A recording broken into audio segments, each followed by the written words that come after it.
자, 이어서 하나님이 미워하시고 싫어하시는 것들, 이제 네 번째 말씀을 함께 나누도록 합니다. 자, 악한 계교를 꾀하는 마음인데요. 자, 18절 다 같이 합독하십니다. 악한 계교를 꾀하는 마음. 자, 하나님이 싫어하십니다. 자, 악한 계교란 두 단어 합성 단어인데요. 이게 악을 낳습니다. 이제 마귀를, 사탄을 지칭할 때도 이 용어를 쓰는데요. 그러니까 이제 마귀의 속성을 말합니다. 그리고 이제 계교라는 말이 재미있습니다. 이 계교라는 말은 이제 생각하고 뭘 이제 결과물을 만들어내는 것을 의미하는데요.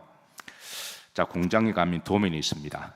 그 도면대로 공장은, 기계는 물건을 찍어냅니다. 그러니까 도면대로 자, 계속 찍어내는 건데요. 바로 계교가 그런 것입니다. 악은 마귀의 도면과도 같습니다. 그리고 이제 계교는 악의 생각대로 물건을 계속 찍어내는 그런 상태인데요. 자, 주님은 이 악한 계교를 꾀하는 마음이 계속 어떤 것들을 찍어내는지 그렇게 알려주고 있습니다. 자, 뭘 찍어내는지 주께서 말씀하시는데 한번 보시죠. 마태복음 5장 19절입니다. 총 7가지인데요. 자, 다 같이 합독합니다. 마음에서 나오는 것은 악한 생각, 살인, 간음, 음란, 도둑질, 거짓 증언, 비방. 자, 이런 것들이 이제 악의 성질이 계속 찍어내는 그런 이제 물그림을 드러내는데요. 그래서 우리가 이런 것들이 마음에 나오지 않도록 우리가 이제 잘 점검을 하고 이제 그렇게 기도해야 될 줄로 믿습니다. 자, 7가지 가운데 자, 사람마다 다소 다릅니다. 어떤 공장은 이 물건을 잘 찍어내고 또 어떤 공장은 저 물건을 잘 찍어내듯이 자, 한번 새벽에 한번 점검해 보시죠. 자, 제가 다시 한번 불러드립니다. 악한 생각, 그 다음에 살인, 그 다음에 간음, 그 다음에 음란, 그 다음에 도둑질, 그 다음에 거짓 증인, 그 다음에 뭔가요? 하나도 없으면 여러분은 마음을 잘 관리하고 계신 겁니다.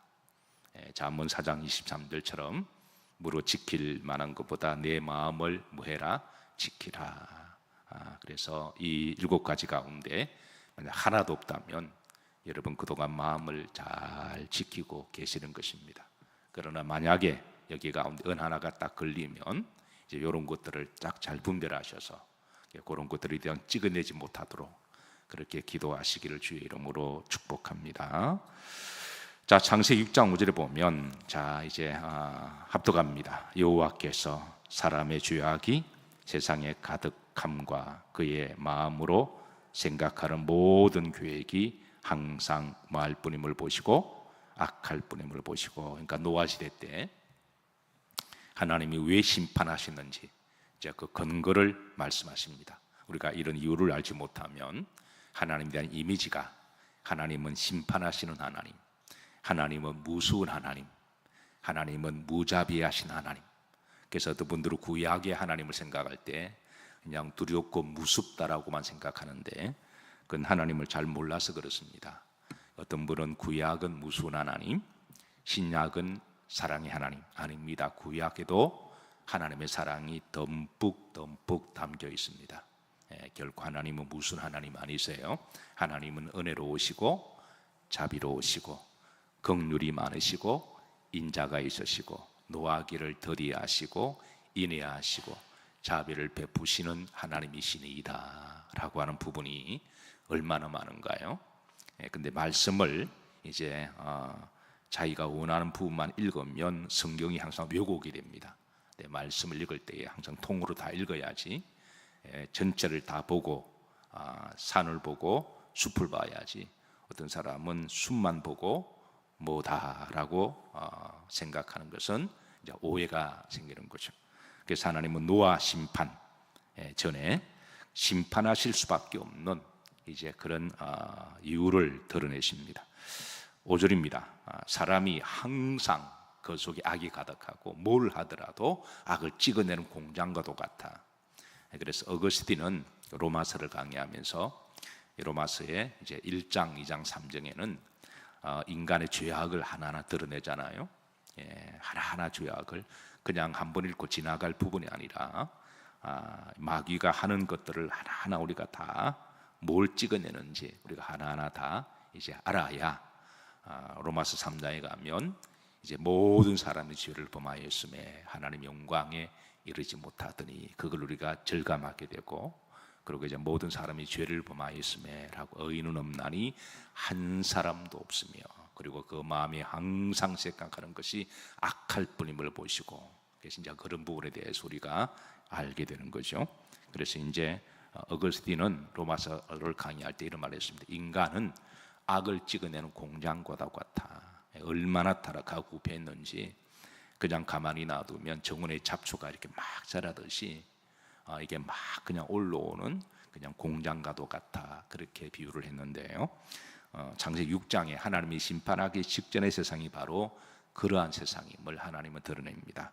다시 한번 5절 말씀 읽어보실까요? 여호와께서 사람의 죄악이 세상에 가득함과 그의 마음으로 생각하는 모든 계획이 항상 악할 뿌림을 보시고, 이게 계획과 계획은 아까 같은 말이에요. 항상 이거 그냥 내버려 두면 끊임없이 비방하고 끊임없이 원망하고 끊임없이 불평하고, 어떤 사람은 끊임없이 엄난하고 어떤 사람은 끊임없이 세속적이고, 그러니까 계속 그런 상태. 자, 문제는 이제 그다음 6절입니다. 자, 이제 이런 모습을 보시고 사람의 마음을 보시고 하나님의 마음이 어떠한지를 드러내십니다. 자, 6절이면 하나님이 두 가지 마음을 드러내시는데요. 한번 읽으면 찾아보시죠. 땅 위에 사람 지으셨음을 뭐하사 한탄하사 마음에 뭐하시고 근심, 이게 한탄하시고 근심하시고 두 가지 감정을 드러내는데요. 자, 이 한탄하시고 이 말을 이제 이전 성경에는 후회하시고라고 번역했습니다. 근데 이제 이번 번역본에서는 후회보다도 한탄하사가 좀 더 적절한 번역이 아닐까 그렇게 생각합니다. 자, 왜냐하면 이제 부모가 자식을 낳았습니다. 자식을 낳고 그 자식이 잘못된 길로 갈 때, 그때 이제 부모의 느끼는 마음이 내가 너를 낳은 것을 후회한다라는 것이 맞습니까? 아니면 내가 너의 잘못된 길로 가는 걸 보고 마음이 아프다가 맞나요? 어떤 게 더 적절한가요? 우리가 자식 잘못된 길로 가잖아요. 그럴 때마다 내가 너를 낳은 걸 후회해. 자, 이 말이 맞나요? 내 마음이 아파가 맞나요? 전자가 맞나요? 후자가 맞나요? 네. 후자가 맞잖아요. 만약에 내가 너를 낳은 거 후회한다 그러면 원인과 책임은 나한테 있는 거예요. 하나님이 사람을 만드시고 보시기에 마으셨더라, 좋으셨더라. 거기에는 후회가 없습니다. 하나님은 완벽하게 만드셨기 때문에. 근데 문제는 인간이 스스로 타락한 거죠. 그래서 잘못된 길로 가면 내가 후회한다. 이거는 마치 하나님이 잘못 있는 것처럼 정가가 신학적으로 돌아가지만, 근데 하나님 마음은 그런 거 아니거든요. 내가 마음이 아프다. 그래서 이번에는 이제 한탄하사라고 하는 번역이 좀 더 잘된 번역이 아닌가. 사실은 저는 옛날에 이 번역본을 볼 때마다 항상 마음에 좀 걸렸습니다. 하나님도 후회하시네. 하나님도 뭔가 잘 모르시나. 네, 항상 그런 생각이 썩 지나갔는데 이번 번역은 마음을 자유롭게 했습니다. 그러니까 이제 번역이 나함이라는 말이 이제 후회가 아니라, 우리 자식들 볼 때마다 잘못하면 너 후회해. 그러면 그거 안 되잖아요. 그 잘못할 수도 있으니까 그럴 때 부모 마음이 아픈 거죠. 그래서 하나님이 마음이 아픈 것을 드러내시고, 자, 그 다음에 뭐 하시고 근심하시고, 이 말은 아짜브라는 말인데 이 말은 고통스럽다. 마음을 짜다 할 때, 빨래를 짤 때 하는 말이거든요. 이게 이제 마음이 이제 고통스러운 상태, 그 상태를 말합니다. 마치 자식이 잘못된 길을 가면 마음이 이제 아픕니다. 자, 그런데 계속 이제 부모가 야 그러지 마, 하지 마, 엄마 아빠가 별로 안 좋아해 그런 일을 하면, 그런데도 계속 가면, 그리고 잘못된 길을 실제로 행동을 하면 마음이 어때요? 그건 고통스러운 거죠. 잘못된 길로 갈 때 마음이 아프고 실제로 어떤 행동을 하면 그런 이제 고통스러운 것처럼 마찬가지로 하나님도 우리가 이제 악한 계교를 계속 생각하면 하나님 마음이 이제 아픕니다. 왜 저는 생각만 맨날 할까? 왜 마음을 살피시는 분은 하나님이시니까, 우리의 심령을 감찰하시는 분은 하나님이시니까 왜 저는 맨날 저런 생각밖에 안 할까? 왜 맨날 뭔가 불만족스럽고 뭔가 불평하고 맨날 뭔가 이렇게 비방하고, 그건 하나님 우리 마음 보시고 그런 항상 좋지 못한 마음을 품고 있는 걸 보시면 하나님이 내가 너 후회해가 아니라 마음이 아프신 거죠. 그런데 그걸 행동으로 옮기면 이거는 하나님이 고통스러운 거죠. 그래서 이제 하나님께서는 이런 악한 계교를 꾀하는 마음 행동을 마신다, 싫어하신다, 미워하신다, 이거를 알고, 그래서 이제 이런 것들을 알아는 게 바로 이제 지혜로운 성도인 줄로 믿으시기를 바랍니다. 자, 그런데 반대로 이제 그럼 하나님이 기뻐하시고 좋아하시는 마음은 어떤 마음일까? 자, 우리가 오늘 이 마음을 품고 기도하기를 소망합니다. 자, 첫 번째입니다. 성경에 보면 선한 마음입니다. 사도행전 2장 46절입니다. 다 같이 합독합니다. 날마다 마음을 같이하여 성전에 모이기를 힘쓰고 집에서 떡을 떼며 기쁨과 순전한 마음으로 음식을 먹고 그랬습니다. 이게 이제 순전한 마음은 선한 마음, 하나님의 마음, 선한 마음, 하나님의 속성을 이야기하죠. 하나님은 100% 선이 되시는 하나님이시니 하나님 마음을 이제 품고 그렇게 살아가기 위해서 기도하는 것. 오늘 우리가 드렸던 찬송도 주님의 마음을 본받는 자, 그 마음에 뭐가 찾아오면 평강 샬롬이 찾아오면. 여러분들이 교회에 오셔서 참 교회에 오는 것도 믿음이잖아요. 새벽에 오시는 것 결코 쉽지 않습니다. 또 이렇게 어쨌든 성도들이 저녁 예배든 어떤 교회에 오는 것은 쉬운 발걸음은 아닙니다. 그래서 여러 가지 어려움을 견디고 나오신 것은 복입니다. 그래서 나오신 다음에 그 다음에는 우리가 하나님의 마음을 품는 것은 더 복인 줄로 믿으시기를 바랍니다. 그래서 여러분 교회에 오셔서 항상 십자가 한번 바라보시고 또 하나님 한번 바라보시고, 하나님 제가 왔습니다. 따라서 하나님 제가 왔습니다. 그래서 하나님께 보고 드리시고 그 하나님 마음을 품게 해달라고 우리가 그렇게 마음으로 기도하면 하나님이 그 선한 마음을 우리에게 주실 것입니다. 자, 두 번째 청결한 마음입니다. 마태오 5장 8절입니다. 합독합니다. 마음이 청결한 자는 뭐가 있나니 복이 있나니 그랬습니다. 마음이 청결하다, 이 말은 무슨 말일까요? 마음을 이렇게 세탁한다라고 하는 것이죠. 마음도 더러워집니다. 그냥 놔두면 더러워지고 때가 묻습니다. 다윗은 한때 이 마음 관리를 잘못했습니다.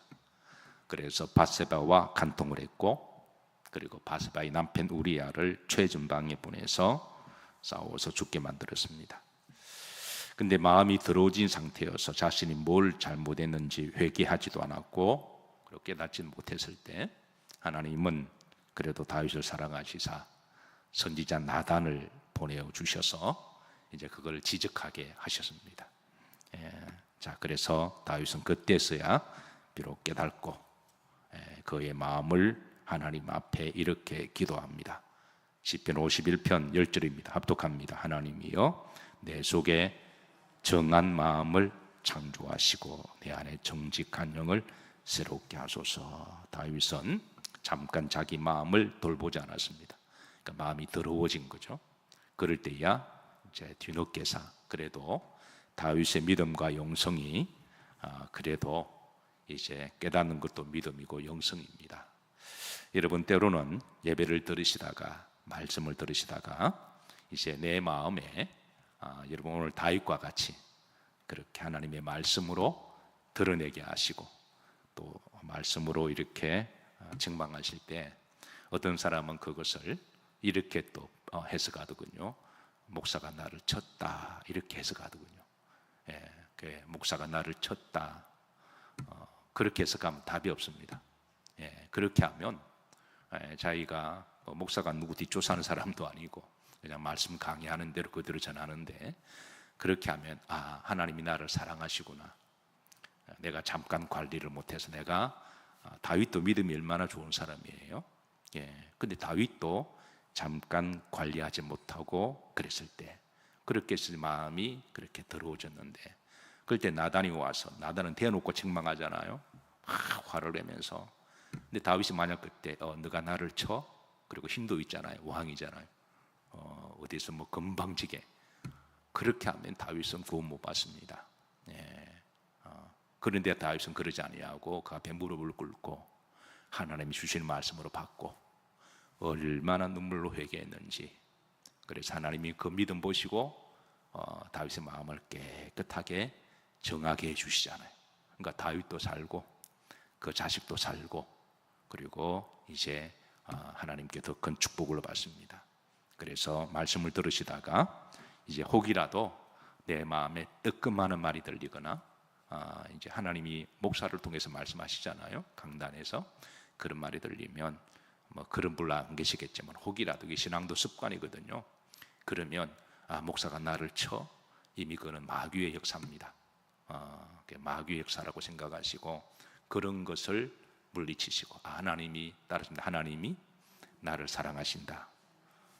어떻게 목사님 알고 이런 말씀을 하실까? 하나님이 나를 사랑하시는 게 틀림없다. 그렇게 받아들이면 얼마나 은혜가 돼요.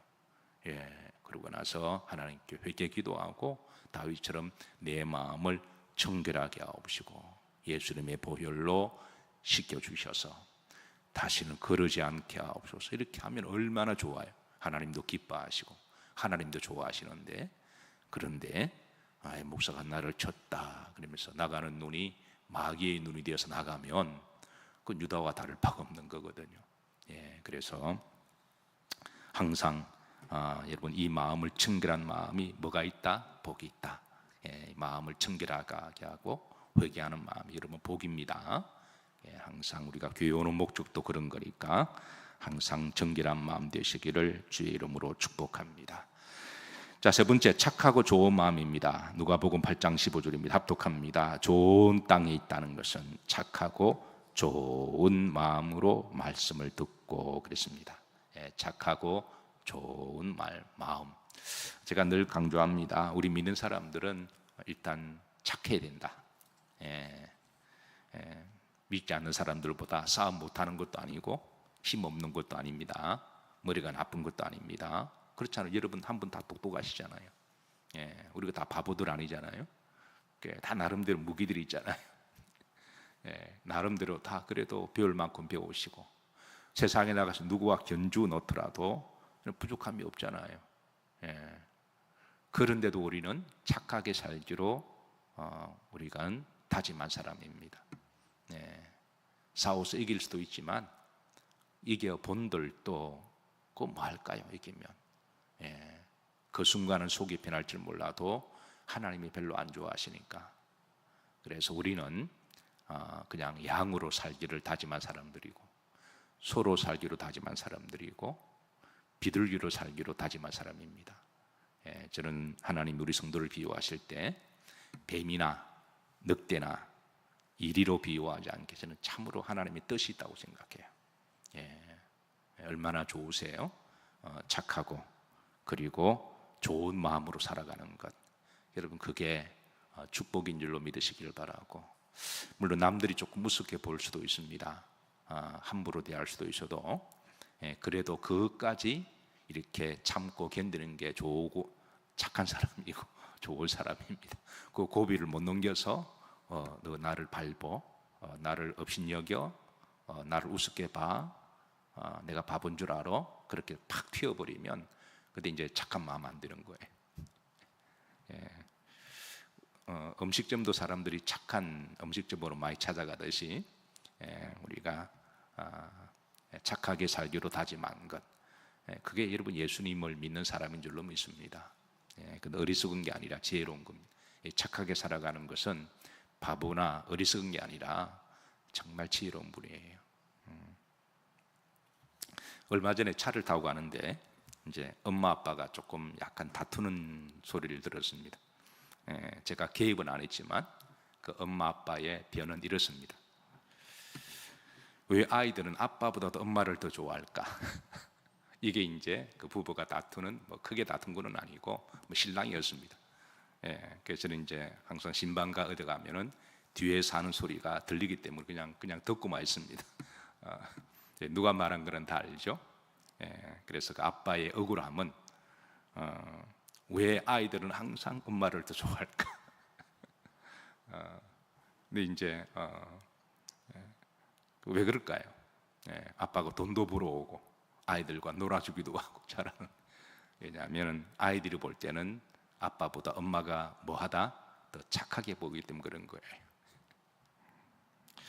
어쨌든 하나님이 좋아하시는 마음은 이제 착한 마음입니다. 착하고 어떤 마음? 좋은 마음. 하나님이 좋아하십니다. 자, 네 번째 하나님이 기뻐하시고 좋은 마음은 긍휼의 마음인데요. 호세아 11장 8절입니다. 자, 후렴절입니다. 내 마음이 내 속에서 돌이키며 나의 무엇이 긍휼이 온전히 불붙듯 하도다. 그러니까 긍휼이 그냥 하나님 풍성함을 그렇게 알려주고 있습니다. 자, 사랑하는 성도 여러분, 이게 이제 하나님이 좋아하시고 기뻐하시는 마음입니다. 잠언 16장 2절에는 후렴절에 이렇게 알려줍니다. 여호와는 무엇을 감찰하시느니라? 심령을 감찰하신다. 잠언 4장 23절에 합독합니다. 무릇 지킬 만한 것 중에 더욱 내 마음을 뭐해라? 지키라. 만약에 우리 마음이 아무도 알지도 못하고 보지 못한다고 해서 내 생각은 나만 안다고 생각해서 혼자 계속 악한 생각과 좋지 못한 것을 품고 있으면, 자, 잠언 12장 2절입니다. 자, 합독하시죠. 선인은 여호와께 은총을 받으려니와 악을 꾀하는 자는 정죄하심을 받으리라. 결국은 이 악을 계속 생각하고 품고 있으면 그 말 한마디라도 그렇게 나오거든요. 원망과 불평을 계속 담고 있으면 대화할 때 말 한마디라도 툭툭 던지면서 원망하고 불평하고 비방을 계속 품고 있으면 말 한마디라도 꽈배기 꼬듯이 꼬아서 그냥 톡톡 쏘고 비방하는 말을 합니다. 내 평소에 그 마음을 품기 때문에 그런 거거든요. 그런데 이제 항상 하나님 기뻐하시고 좋아하는 마음을 계속 품고 있으면 또 말도 그렇게 나가고 행동도 그렇게 하죠. 사랑하는 성도 여러분, 하나님이 기뻐하시고 좋아하시는 마음을 품고 그렇게 기도하시기를 주의 이름으로 축복하며, 혹이라도 이제 마음을 감찰하신 하나님께서 하나님이 싫어하시고 좋아하시지 않은 그런 마음이 있으면 그런 마음이 마치 공장이 되어서 물건을 찍어내지 않도록 그렇게 미리 잘 차단하시고 또 여러분의 복된 마음이 되시기를 주의 이름으로 축복합니다.